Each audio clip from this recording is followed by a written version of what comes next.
Pode ser, irmãos. Vamos abrir o nosso exemplar da Bíblia Sagrada, Evangelho de Jesus, conforme os relatos de Marcos, capítulo de número 5.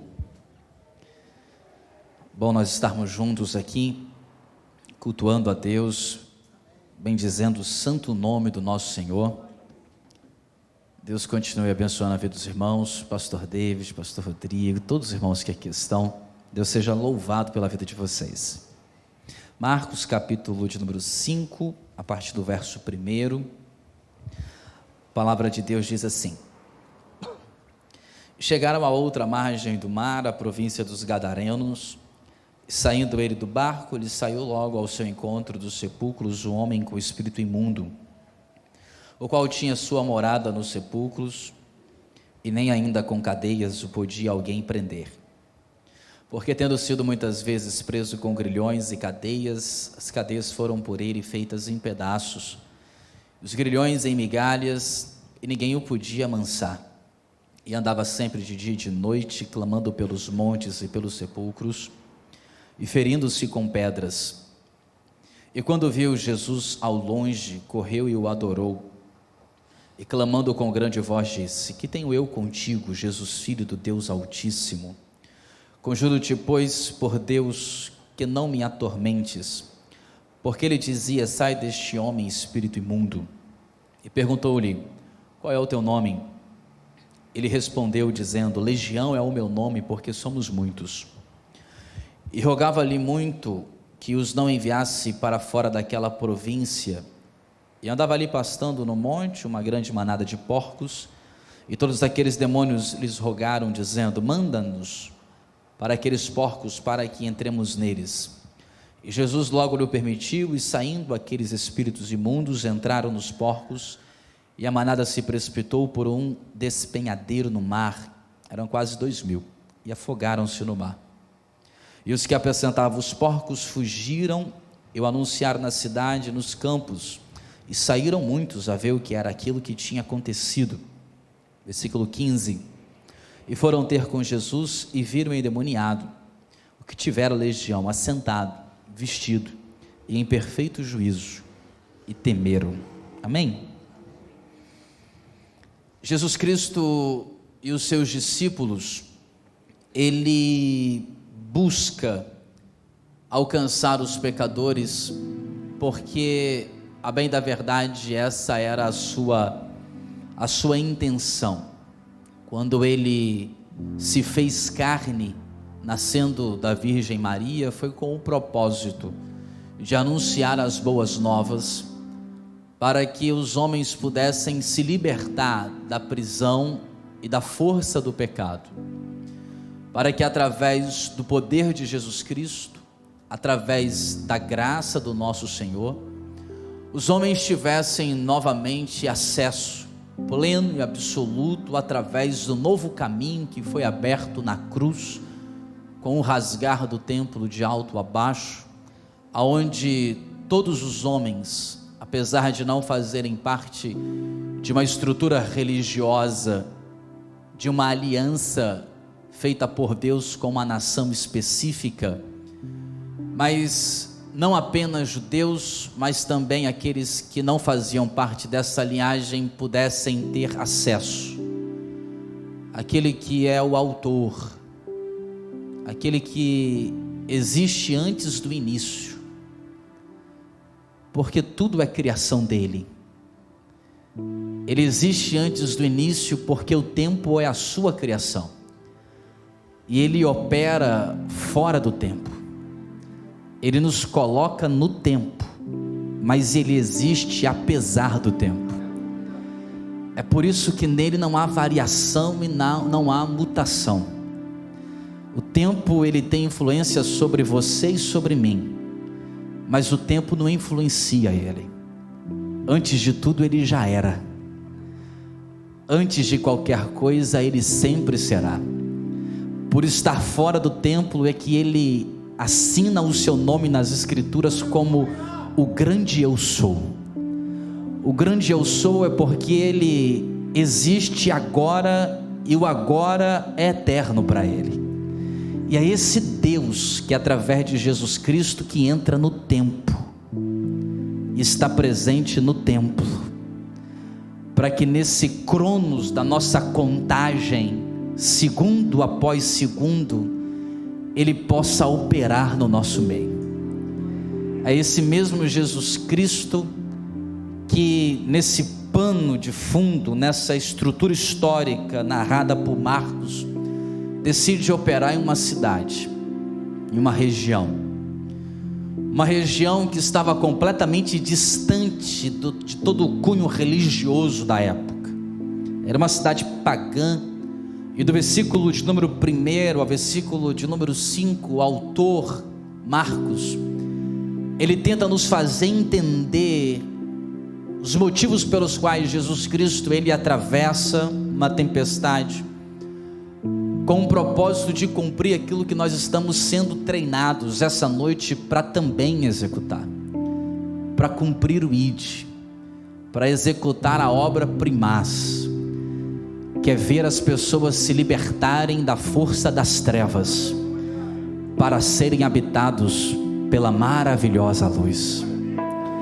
A obra primaz de Jesus Cristo não é te enriquecer, a obra principal de Jesus Cristo não é te curar, a obra primaz de Jesus Cristo não é te fazer emocionar com a presença dEle.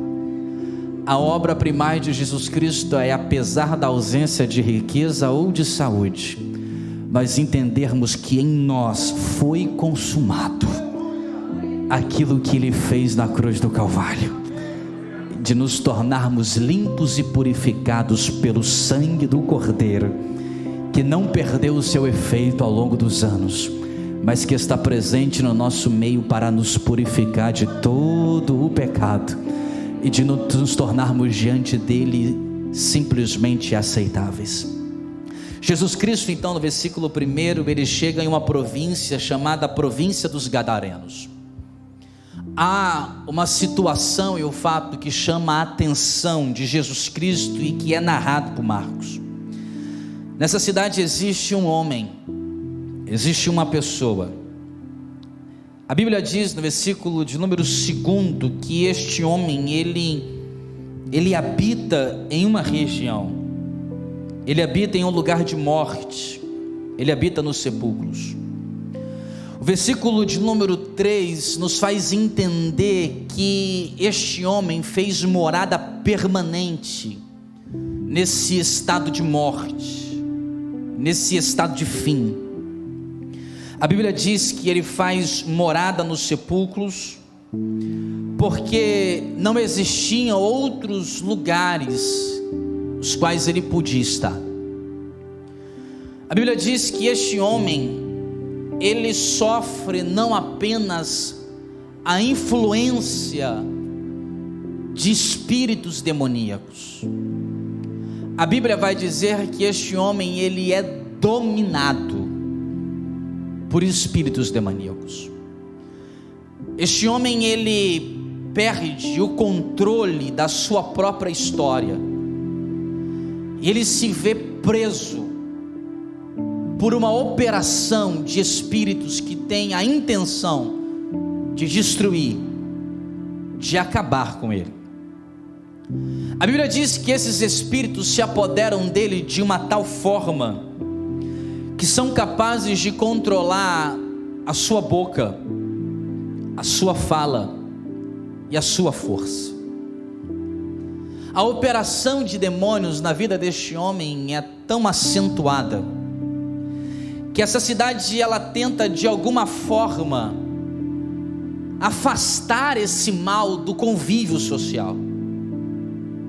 Eles tentam deter esse homem, e o sistema civil e penal da cidade pegam este homem e tentam o isolar em prisões, tentam deixar este homem que está preso, aprisionado. Só que a prisão física, ela é infinitamente inferior do que a prisão existencial dele, porque aquilo que o aprisiona é mais forte do que a prisão exterior, e a força dos demônios nele fazem com que ele destrua, com que nenhuma força humana e mecânica seja suficiente de detê-lo em algum ambiente. Porque o versículo de número 4 afirma que as cadeias foram feitas por ele em pedaços, e os grilhões em migalhas, e ninguém o podia amansar. Quando o texto diz amansar, o texto está querendo deixar clara a ideia da percepção que a sociedade tinha deste homem. Para esta sociedade, este homem era um bicho, era um animal que precisava ser detido. Só que a tentativa das pessoas daquela cidade de o deter era insuficiente. E aí é interessante que, pela leitura do texto, a gente compreende que quando o sistema civil, a estrutura cultural, ideológica, a organização civil da cidade falha na tentativa de trazer uma solução para este homem, a cidade simplesmente desiste dele. Eles desistem de tentar consertar aquilo que na concepção deles é inconsertável. Eles desistem de tentar solucionar alguma coisa que para eles, de forma empírica, através de tentativa, eles descobriram que era insuficiente. Então, eles permitem que este homem passe a habitar em um sepulcro. Os sepulcros, eles faziam parte da estrutura também da cidade. O versículo de número 5 diz que este homem, ele andava de dia e de noite pelos montes e pelos sepulcros, gritando, se ferindo. Os demônios dentro dele, não apenas satisfeitos em torná-lo um escravo, passam também a atingir o seu aspecto físico. Esse homem, se você tentar desenhar na sua mente, na sua imaginação, ele parece um homem das cavernas, destruído, cheio de ferida. Qualquer pessoa que passasse por este homem conseguiria identificar que este homem não era normal. Conseguiriam identificar que este homem precisava de auxílio, que este homem precisava de socorro, que este homem precisava de intervenção. Mas o que me chama a atenção é que me parece que os moradores dessa cidade se acostumam com a presença deste homem. Quando eles veem falha na tentativa de consertar, eles aprendem a conviver com uma pessoa que notadamente precisa de Deus. As pessoas passam, as pessoas sabem que ele habita naquele sepulcro. Quando as pessoas precisam de entrar nesses sepulcros para fazer seja qualquer coisa, eles vão ver esse homem. Eles possivelmente sabiam a origem familiar deste homem. Eles possivelmente sabiam o nome deste homem, mas eles se acostumam com a situação física e espiritual deste homem. É aqui o problema. O problema é quando nós nos acostumamos em passar por pessoas que notadamente precisam de Deus, e nós nos acostumamos com isso. A gente convive com pessoas no trabalho, na escola, na faculdade, na família, que nós sabemos que precisam de Deus, mas às vezes nós nos acostumamos em deixá-las no sepulcro, abandonados, sozinhos, largados à própria sorte. Se este homem tivesse forças em si, talvez ele faria alguma coisa, mas ele é a demonstração do poder do maligno em aprisionar uma pessoa em deixá-la afastada de Deus. Nós corremos o risco de não mais nos sensibilizarmos com os problemas das pessoas. Nós corremos o risco de não nos sensibilizarmos com as necessidades das pessoas. Estamos tão acostumados na nossa cidade, estamos tão acostumados a levar a nossa vida na província, estamos tão acostumados a levar o nosso cotidiano, a nossa busca em uma realização pessoal, e não entendemos que talvez do nosso lado existem pessoas que estão gritando por dentro, aprisionadas, esperando apenas a morte, porque já estão no sepulcro. Mas aqui nós encontramos um Deus que é capaz de fazer qualquer coisa.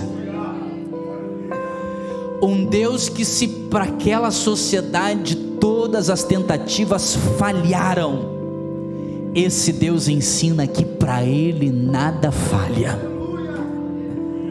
Um Deus que ensina que se o mecanismo civil, se o mecanismo judicial, criminal, social daquela sociedade falhou com este homem, com esse Cristo não há falha, porque Ele é mais forte do que os grilhões, Ele é mais forte do que as cadeias, nele opera o poder de todas as coisas, nele há salvação, nele há vida, nele há escape, nele há resposta, porque Ele é a essência de todas as coisas, e nós adoramos esse Deus que tem poder sobre tudo. Esta cidade ensina e nos faz desconstruir algumas coisas, porque a solução para este homem não é um sistema prisional adequado. Para este homem a solução não é se vai ter liberação ou não de armas. Para este homem a solução não é se a legislação vai ser mais penosa ou menos penosa. Para este homem a solução não vem da terra, para este homem a solução vem do alto.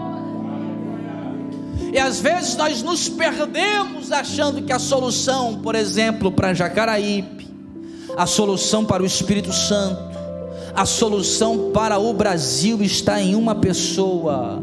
A solução não vem de baixo para cima, a solução já veio de cima para baixo, morreu, ressuscitou e está lá no alto, assentado em um alto sublime trono, e nele há o socorro bem presente para a hora da angústia, Jesus Cristo Nazareno.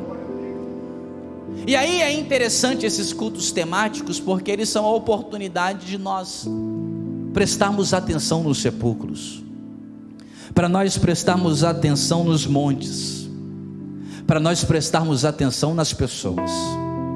E Jesus Cristo vai ensinar alguns princípios que nós devemos adotar nesse ID. Que o Espírito Santo de Deus abra os nossos olhos, que a gente entenda que a nossa luta não é contra carne nem sangue, que a gente entenda que a nossa luta é contra potestades malignas, e que em Jesus Cristo ainda há poder para libertar, para salvar, para curar, para edificar, para consertar aquilo que precisa ser consertado. E aqui no capítulo de número 5, o que Jesus Cristo ensina? O que Jesus Cristo vai nos falar? Primeiro, versículo de número 5, parte A. E chegaram a outra margem do mar, a província dos Gadarenos. Jesus Cristo, ele adota um comportamento ativo, não um comportamento atípico, um comportamento ativo. Não é atípico porque ele faz exatamente isso, buscar aqueles que estão perdidos, aqueles que estão afastados, aqueles que estão cansados, aqueles que estão doentes, para ter um encontro com ele. Ativo porque ele vai demonstrar através da sua vida qual é a concepção que ele tem do Evangelho. Porque se você analisar de forma bem superficial o capítulo de número 4, você vai ver que Jesus Cristo ele está ensinando exatamente sobre pregação. O capítulo 4 começa com Jesus Cristo ensinando sobre a parábola do semeador. Jesus Cristo continua ensinando sobre a parábola da candeia. Jesus Cristo ensina sobre a parábola da semente. Jesus Cristo ensina sobre a parábola do grão de mostarda.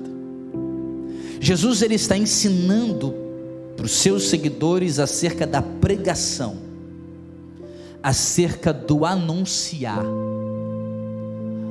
Jesus Cristo está ensinando sobre como se deve fazer para levar a palavra, e quando a palavra que é a semente é lançada, como ela cresce e como se forma o reino de Deus.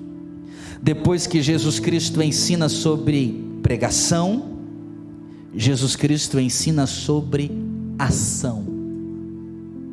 Jesus Cristo ensina a importância de pregar, e Jesus Cristo demonstra com a sua vida o que é pregar. Jesus Cristo ensina de como fazer o reino dele crescer, e Jesus Cristo vai fazer o reino crescer. E me chama a atenção que o ensinamento é feito em solo religioso, mas a prática da pregação é feita em solo gentil. Ele ensina dentro da circunvizinhança de Israel. Ele entra no barco, sai do sistema religioso, vai para o lado de fora de Israel, em cidades importantes, mas em cidades pagãs, para demonstrar o que ele entende sobre pregar. Ele está ensinando para os seus seguidores que dentro do sistema religioso que nós estamos inseridos, a gente aprende, a gente absorve conceitos do que é pregar, do que é a semente, que porque você é luz que não pode ficar escondido, de como é que essa semente cresce, multiplica e gera o reino de Deus. Mas ele ensina que nós não devemos ficar na esfera conceitual, nós devemos ir para a prática. E ele deixa claro para os seus discípulos que entre a compreensão conceitual e a prática não existe um caminho fácil. Porque você vai ver que entre a prática, entre o conceito e a prática, no final do capítulo 4, a gente tem uma tempestade. Quando aprende, Jesus diz que tem que enfrentar uma tempestade, porque existe uma missão para ser executada do outro lado, para que os discípulos enxerguem na prática o que é uma pessoa perdida, abandonada, ter os olhos abertos para ter um encontro com Jesus Cristo Nazareno. Sabe o que Jesus Cristo está dizendo? Cultos como esse, os demais cultos que a gente tem dentro dessa esfera religiosa, dentro desse solo religioso que você pisa dentro de 4 paredes, isso aqui não é o fim último da religião cristã. A religião cristã não é um centro de treinamento em 4 paredes, onde nós passamos a vida toda esperando o arrebatamento ou a morte. Isto aqui é apenas um ambiente onde a gente se capacita para do lado de fora a gente mostrar quem nós somos de verdade. Cristianismo não se resume a 4 paredes. Cristianismo se resume em ir, e através da pregação do Evangelho, ver um Deus vivo atuando na vida de uma igreja viva, pegando pessoas que estão mortas e fazendo-as estar vivas também para adorar ao Senhor, Criador de todas as coisas. É por isso que quando Jesus Cristo vai subir, ele vira para os seus discípulos e diz: ficai em Jerusalém, porque foi lá que vocês aprenderam. É lá que vocês vão ser capacitados, mas vocês não vão morrer lá. E eu vou até providenciar uma tempestade. Tempestade? Eu vou até providenciar uma perseguição. a partir do capítulo de número 7 com Estevão, porque eu quero que vocês saiam desse ambiente de segurança, para que vocês saiam desse ambiente de comodismo, para que vocês saiam desse ambiente de estabilidade, para que vocês enfrentem a vida lá fora, porque a vida lá fora é diferente, a vida lá fora é de desafio, a vida lá fora é vida de embate, mas a vida lá fora é uma vida de garantia, que em Jesus Cristo ainda há poder, para que as pessoas enxergam quem é o nosso Deus. Será que a gente está pronto para atravessar as aldeias, para estar nas províncias dos Gadarenos, para executar o chamado de Deus na nossa vida? Será que existem pessoas que fazem parte do nosso circuito, que estão esperando talvez uma oração sua, estão esperando um testemunho seu, estão esperando uma força tua, uma palavra sua, uma ação sua, uma ação nossa, para que elas também enxerguem? Meu desejo é que o Espírito Santo abra os meus olhos, meu desejo é que o Espírito Santo abra também os seus olhos, para que a gente pare de passar pelos sepulcros, e a gente parando de passar pelos sepulcros apenas por passar, mas entender que existem pessoas ao nosso redor que precisa do teu clamor, que precisa do teu id, que precisa da tua força, que precisa da tua contribuição. Pessoas que às vezes a gente olha e a gente chama eles de preguiçosos, a gente chama eles de fracos porque se rendem aos vícios, a gente critica eles porque eles não conseguem vencer a cachaça, a bebida, as drogas, quando na realidade a gente deve entender que não existe campo neutro. Ou a pessoa é influenciada por Deus, ou ela é influenciada por demônios, e entender que sim, elas são fracas, mas elas estão aprisionadas. E o mesmo Jesus Cristo que pegou aquele barco e entrou em Gadar, é o mesmo Cristo que vai na nossa frente abrindo o caminho, é o mesmo Cristo que diante deles não tem tempestade, não tem escuridão, não tem demônios, não tem potestade, não tem homens, não tem barreiras, não tem absolutamente nada, porque nele há poder para vencer todas as coisas. A concepção é: a sociedade tentou resolver do jeito deles e não conseguiu. Jesus Cristo entrou no negócio para falar que do jeito dele tem jeito. A solução para o teu filho não são os melhores colégios, a solução para a tua vida não são os melhores cursos, a solução para a tua vida não são os melhores motivadores, a solução para a tua vida é Jesus Cristo, o Nazareno. Não é uma oportunidade de trabalho melhor que vai te tornar uma pessoa melhor, não é um pouco mais de dinheiro na tua conta que vai te tornar uma pessoa mais feliz, não é o carro novo, não é a casa nova, não é uma saúde perfeita, não são filhos que se tornarão médicos, engenheiros ou advogados. O que te torna efetivamente feliz é saber que Jesus Cristo é o centro da tua vida, Jesus Cristo é o centro da tua família, e em nenhum lugar você entra sozinho. Os homens poderiam ter medo deste homem, poderiam ter pavor deste homem, mas os discípulos de Jesus Cristo não tiveram medo algum, porque em Jesus Cristo há poder que excede todas as coisas, porque o poder de Jesus Cristo não é limitado, o poder familiar é limitado, o poder patronal é limitado, o poder administrativo do Estado é limitado, o poder do judiciário é limitado, o poder eclesiástico é limitado, mas ele não. Ele bateu no peito e disse: todo o poder foi me dado nos céus e na terra. Quem serve a esse Deus poderoso que pode todas as coisas, levanta a sua mão para adorar a Ele. Como que eu tenho essa garantia? Jesus Cristo chega, e no versículo de número 6, a Bíblia diz: E quando viu Jesus ao longe, correu e o adorou. Você tem noção do que é isso? Imagina um homem possesso, e a força dele excede tudo. Ele é capaz de pegar aquelas grades de uma prisão e abrir com a sua própria força. As algemas ele é capaz de torná-la em migalhas. Ninguém consegue segurar ele. Mesmo que aquele homem tentasse não se ferir, ele não conseguia controlar sua própria mão, porque até a sua mão era controlada por demônios. Ele se autoferia, porque o seu intelecto, os seus neurônios, a sua psique não conseguia emitir ordens para segurar o movimento da sua mão. Você imagina isso? Um homem possesso, olhando para a mão dele, de forma irresistível, vindo até ele e o ferindo, dia após dia.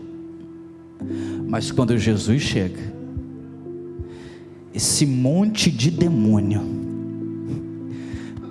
pega os pés dele, pega a perna dele, coloca ele em pé firme e faz com que esse homem vá andando até aquele que é luz, até aquele que é a paz, até aquele que é a personificação da graça. E esses demônios precisam de emitir ordem para que os joelhos toquem o chão. E esses demônios, eles são obrigados a emitir ordens para que a boca deste homem emitam palavras inteligíveis, dizendo: nós precisamos de te adorar. Todo o sistema dessa cidade se curvou diante de nós. Todo o sistema prisional dessa cidade se curvou e tiveram que nos temer. Mas nós, diante de ti, temos que perguntar: o que temos nós contigo, Filho do Deus vivo? Se eles subjugavam toda a cidade, ali estava aquele que tinha poder de o julgar, de o aprisionar, de o destruir. Quem é esse? É aquele que antes que existisse o sol e a lua, ele já era. Antes que fosse formado o homem do pó e soprado nas suas narinas o fôlego de vida, ele já era. Antes que os homens pudessem criar carros, telefones, internet, rede social, televisão, microfone, antes que tudo isso que nós conhecêssemos fosse criado, ele já era. Antes que tudo isso existisse, ele já passeava pelo mundo, ele já sabia o futuro pelo presente, ele visita o futuro estando no presente. Sabe o que é isso? Ele está fora do tempo, contemplando o futuro. Para ele está acontecendo tudo do mesmo jeito. Quando ele cria os homens, ele já está enxergando aquele homem possesso, aprisionado, se prostrando diante dele, porque os anjos que caíram e se tornaram demônios foram criados por ele. E está ali um que tem mais poder do que Satanás e os demônios. Está ali um que tem poder sobre todas as coisas. Quem é ele? É aquele que nós servimos, é aquele que nós adoramos, é aquele que nós sentimos, e é através dele que nós encontramos a salvação. O que é que ele ensina? Porque nós devemos não temer e devemos ir. Nós devemos ir porque antes que a gente pise na província dos Gadarenos, Jesus pisou primeiro. E é interessante que Jesus Cristo está ensinando que a salvação deste homem não passa por conceitos. A salvação deste homem passa por ele. Sabe qual é o nosso problema? É que a gente cumpre às vezes o nosso rito religioso, indo orar, indo cultuar, e a gente passa junto à porta chamada Formosa. Tem um paralítico lá, e a gente acha que o problema dele é prata e ouro. Virou um círculo vicioso que a gente acha que é só dar alimento. Só que quando ele pede prata e ouro, e os discípulos dizem: eu não tenho prata, eu não tenho ouro, mas o que você precisa não é de ouro e prata, porque se eu te der ouro e prata, amanhã você vai estar sentado aqui do mesmo jeito. O que você precisa eu tenho, e o que eu tenho é Jesus Cristo Nazareno. Sabe o que Jesus Cristo está ensinando nessa nossa ótica e treinamento de ir, de evangelizar, de pregar? O que as pessoas precisam é de Jesus. A gente também tem que dar o alimento, porque Tiago vai ensinar que quem pode ajudar e não ajuda, ele está em pecado. Tiago ensina que a gente não pode despedir os necessitados sem tentar de alguma forma auxiliá-los. Eu aprendi uma coisa com o pastor David, não é dar dinheiro para pagar a internet. Lembra que você me ensinou isso? Estou em necessidade, pastor, preciso de uma ajuda. É porque tem um mês que eu não pago a GVT e vão cortar. Meu Deus, o que eu vou ficar sem minha internet? Essa não é a necessidade. A gente tem que assistir às necessidades. Mas o que as pessoas precisam não é só de ser assistidas na sua necessidade momentânea. O alimento é só uma porta aberta. O alimento é: você está com fome, eu vim trazer comida, mas existe um aí que pode te dar um alimento que nunca mais você vai ter fome. Você não tem dinheiro para dar leitinho para os seus filhos, eu posso até te ajudar de alguma forma a me mover para isso, mas essa fome, essa sede você vai ter depois de amanhã. Mas eu aprendi hoje com a Miriam que a gente tem que dar essa fonte que sai da gente,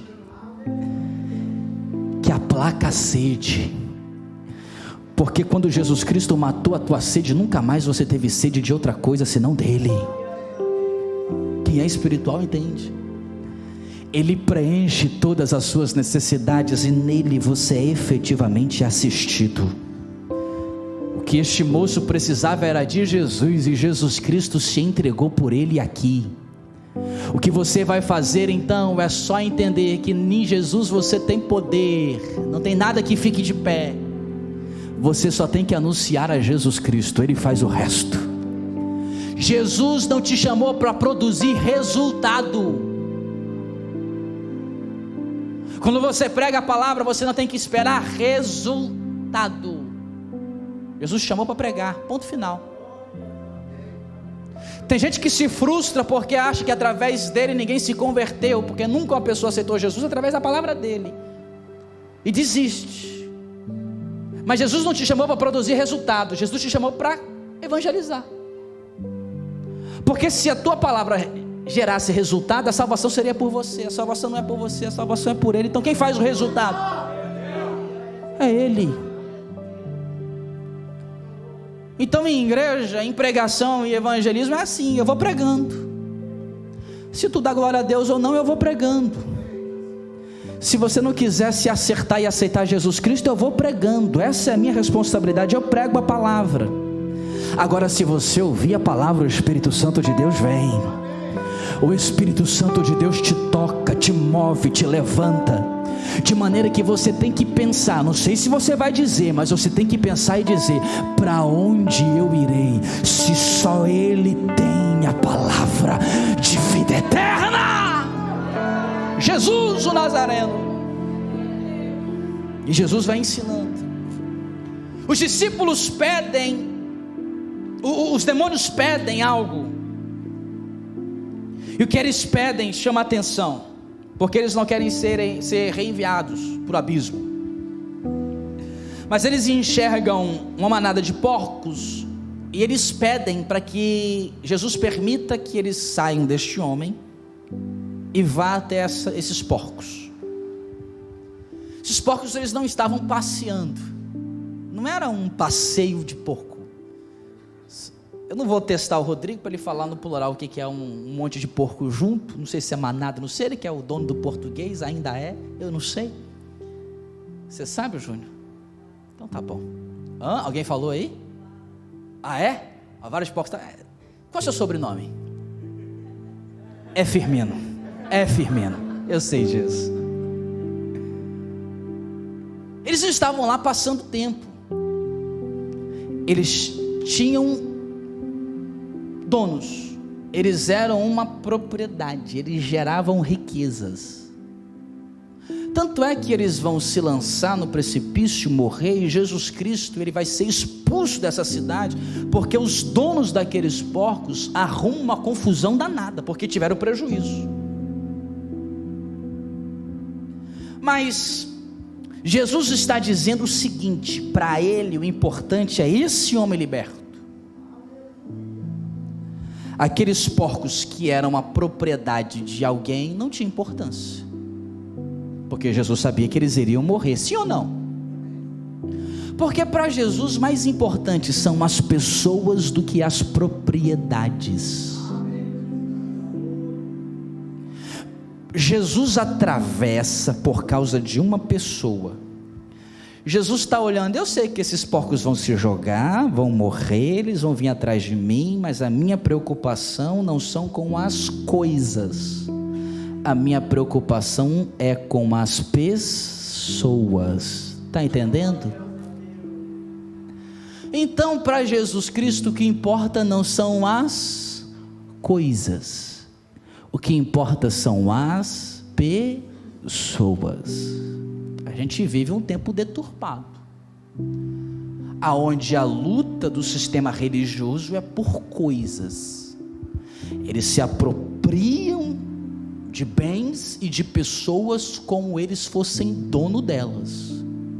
Jesus Cristo está dizendo, eu estou trazendo liberdade, porque para mim mais importantes são vidas do que coisas. Então se você quer seguir Jesus, esteja em um lugar onde o que tem importância são pessoas e não coisas. Por Deus você não é tratado pela quantidade de dinheiro que você contribui. Por Deus você é tratado e recebido por aquilo que você é. Porque você não vai ver Deus procurando adoração, Deus vai procurar adoradores que o adorem em espírito e em verdade. O que precisa de coisas somos nós. Quem dera se as igrejas não precisassem de recursos, mas as igrejas precisam de recursos, é natural. Mas o centro nunca vai ser, se você der uma oferta de 10 mil reais essa noite, você vai ser abençoado. Se você passar a dar um tridízimo, igual algumas neopentecostais aí, você vai ter a prosperidade de Deus. Com Deus é o seguinte, tu pode não ter um centavo no teu bolso, tu pode estar no vermelho no banco, tu pode não ter o carro do ano e pode até não ter nenhum carro, teu português pode ser todo errado, você pode não ter nenhum diploma, talvez você não tenha nenhum emprego, mas Jesus Cristo morreu por você na cruz do Calvário. Porque para Deus não interessa se o seu terno, a sua roupa custou 10 reais ou 1000. Para Deus não interessa se o seu carro custa 120 ou 10. Para Deus o que interessa é se o seu coração está sedento essa noite, querendo ser habitado pelo Espírito Santo de Deus. Para Deus pouco interessa se você vai sustentar essa igreja sozinho. O que interessa para Deus é se você tem o coração arrependido e diz, Deus, eu sou fraco, sou miserável, não tenho nada, mas me aceita, porque eu quero mudar de vida, eu quero me transformar, eu quero ser um adorador por excelência. Aí Deus olha do alto para você e diz, não é com prata, não é com ouro que você vai vir até a mim, é através do meu filho. Sabe o que Jesus está dizendo? Deus está dizendo, não é você que compra a salvação, sou eu que te dou a salvação. Não é você que atrai a minha presença, sou eu que te dou a minha presença, através do Espírito Santo de Deus. Porque você podia dar tudo que você tem, tudo que você tem não paga a essência, a eficácia, o poder, a plenitude, a profundidade do grande amor de Deus, que excede todo o nosso entendimento. Então vão-se os porcos, fiquem a salvação. Eu vou dizer que se vão os porcos, vão os anéis, e fiquem. Não sou tão velho, mas esse ditado é mais velho que eu. Jesus está ensinando para ele, quando ele coloca no peso coisa material e coisas espirituais, as coisas espirituais sempre terão mais valor. Para o teu Deus, mais vale um pecador que se converte do que uma igreja que rende 100 ou 200 mil. Eu não vejo na Bíblia os anjos fazendo festa nos céus, olhando o seu bolso quando você entrega dízimo ou oferta. Olha lá, vamos celebrar anjos, porque fulano de tal deu uma oferta de 100 reais. Eu não vejo isso. Mas eu vejo a minha Bíblia dizendo que é festa nos céus quando um pecador se arrepende. Quando um pecador vira Jesus, eu preciso de ti, a festa nos céus. Jesus Cristo olha e diz: e verás o fruto do teu penoso trabalho. Hoje a tua vida e a tua vinda aqui essa noite produz alegria nos céus, porque isso aqui foi construído há mais de 2000 anos atrás. Lá quando Jesus Cristo foi elevado ao madeiro para se entregar por nós, ele já enxergava a igreja Assembleia de Deus Plenitude em Jacaraípe, pastoreada pelo pastor David. Ele já via pessoas vestidas camisas com emblema dizendo ide. Ele já via pessoas cumprindo aquilo que ele havia determinado para os seus discípulos. Ele sabia que a sua obra teria recompensa, porque o Espírito Santo de Deus trabalha desde quando ele ressuscitou daquele sepulcro e continua operando. Operou através dos discípulos e apóstolos, operou através da igreja primitiva, operou através dos puritanos e dos grandes avivamentos do mundo, e opera na Assembleia de Deus aqui em Jacaraípe. Todas as vezes que você sai dessa igreja juntamente com o vosso pastor para evangelizar, para fazer a obra de Deus, o sangue derramado pelos discípulos das arenas, eles frutificam, eles surgem efeito, e todas as almas que foram derramadas e decapitadas no passado não fizeram com que o evangelho acabasse, muito pelo contrário, ele cresceu e ele não para, ele continua crescendo na sua vida, de maneira que até Jesus Cristo voltar, os filhos dos meus filhos e continuarão pregando o evangelho. Eu quero ver os meus netos anunciando o evangelho, eu quero ver os meus filhos salvando almas pelo poder de Jesus Cristo. Eu quero que você alimente essa ideia, que os filhos dos seus filhos serão profetas para essa geração, que esse projeto de ID não fique parado em alguns meses, mas que seja o combustível dessa igreja, que demônios se levantem, mas se levantem para cair, porque Jesus Cristo vai na nossa frente. Quem acredita nisso pode levantar a mão para adorar a Deus.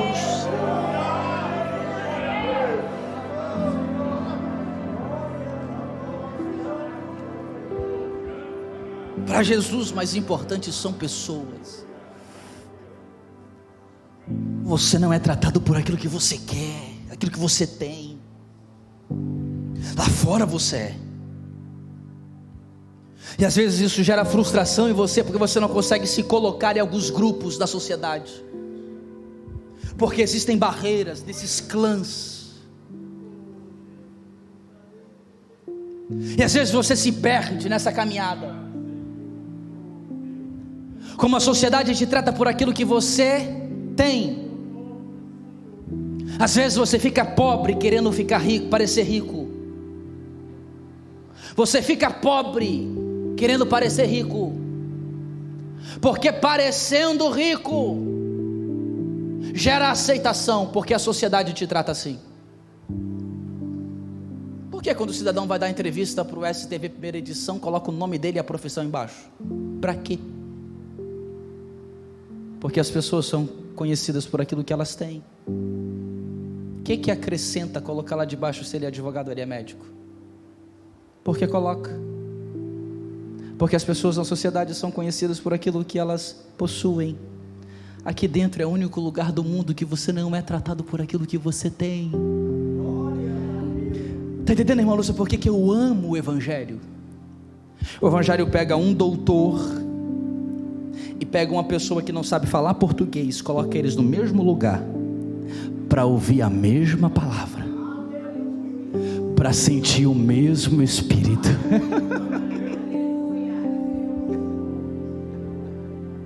O Evangelho é isso. O Evangelho é aí quase 120 reunidos.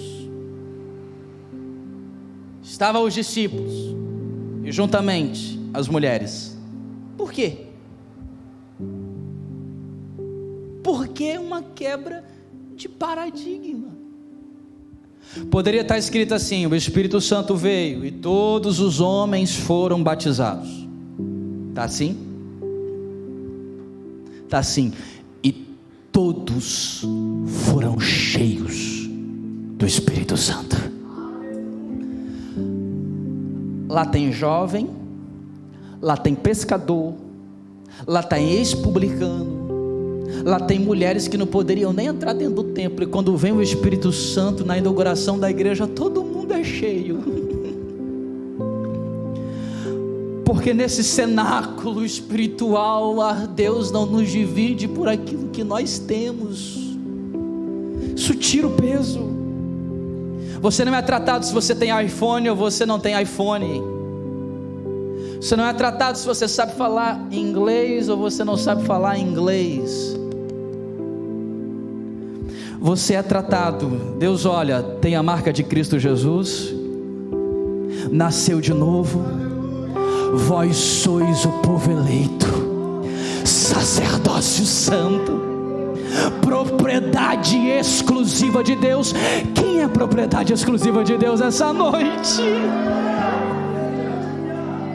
Você é tratado por aquilo que você é. É por isso que a gente não precisa de máscaras. É por isso que a gente não precisa de nos esconder, de parecer. Nós somos. E porque somos e reconhecemos que precisamos, que somos aceitos. E Deus quer te ensinar isso para que você lá fora também pegue outros.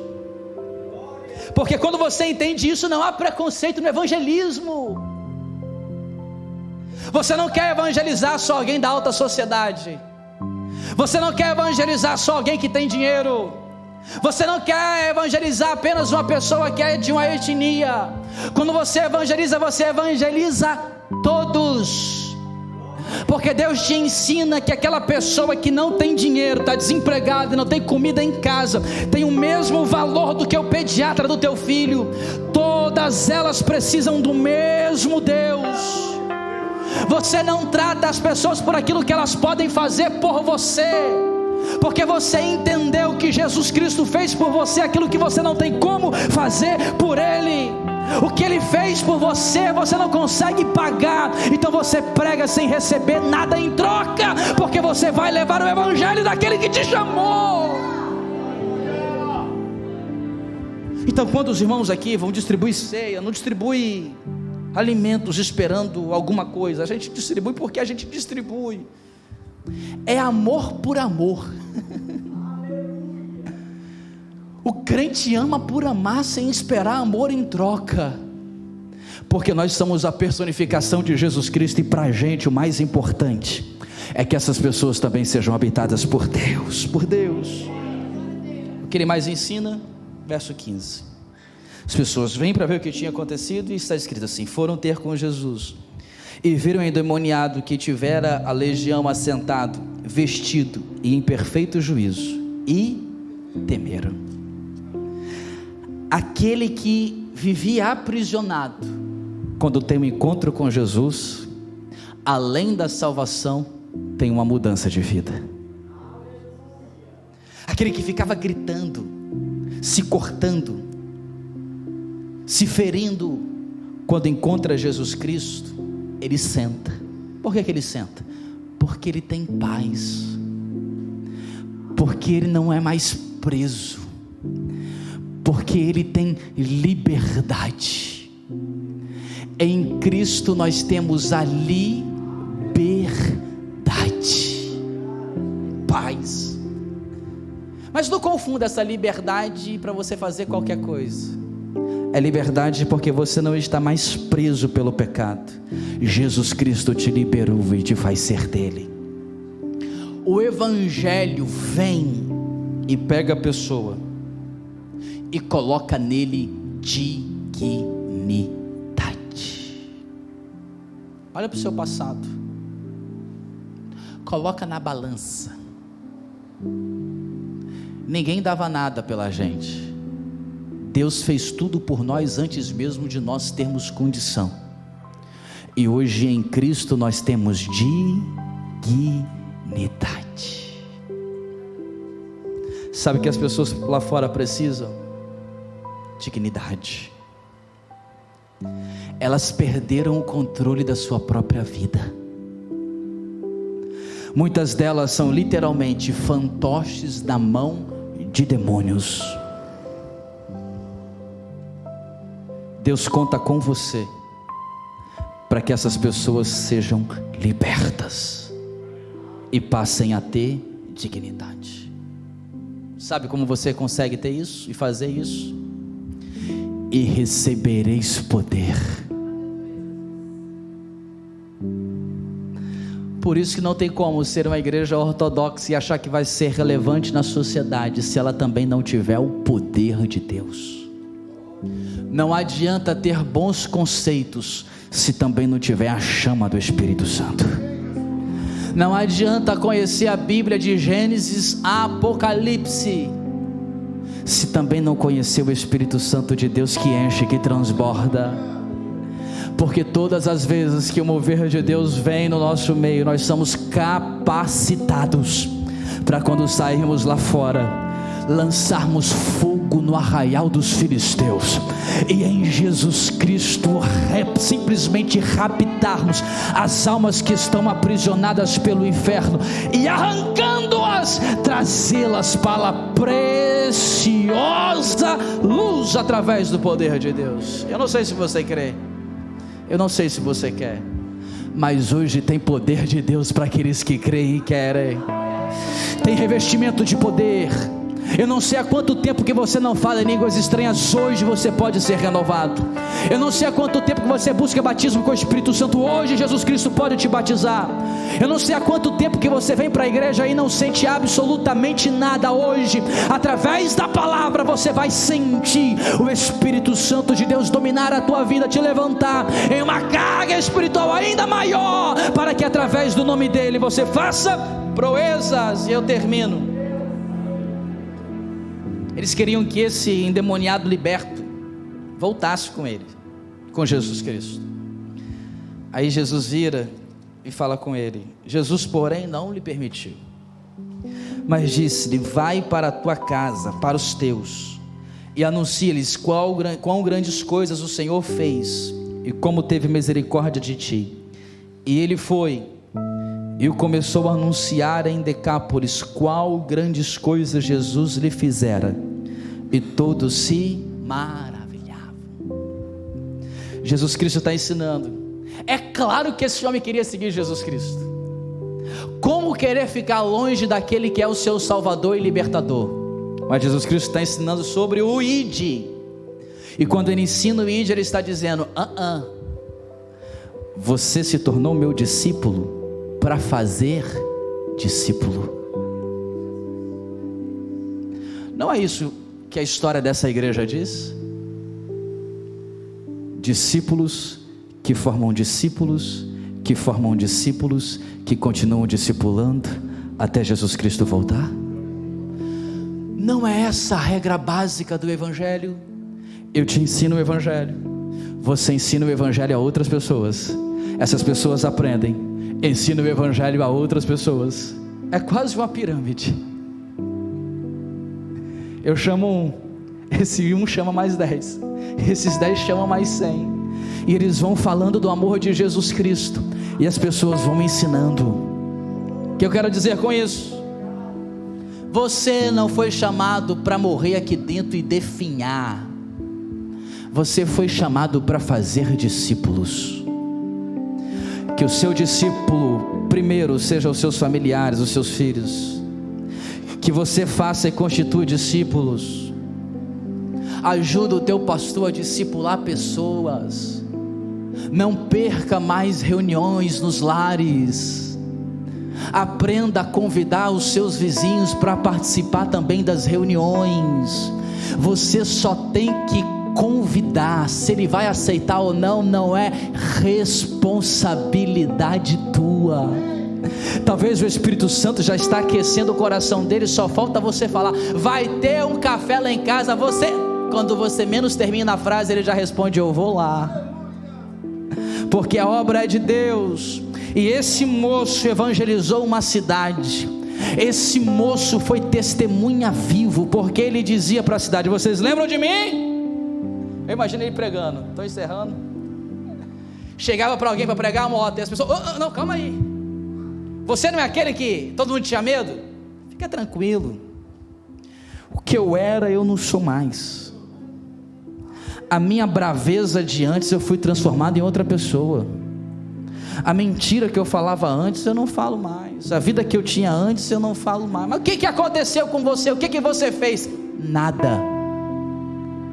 Mas por que você está assim agora? Jesus fez tudo.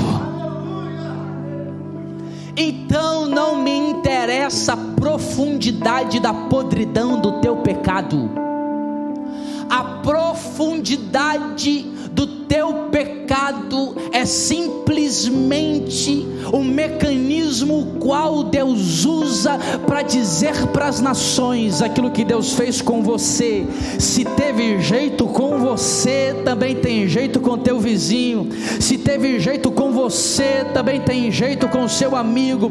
Se Jesus pegou você, transformou, lapidou, te batizou, te limpou, também pode limpar as pessoas que estão lá fora, purificar as pessoas lá fora. Você foi chamado para fazer discípulos.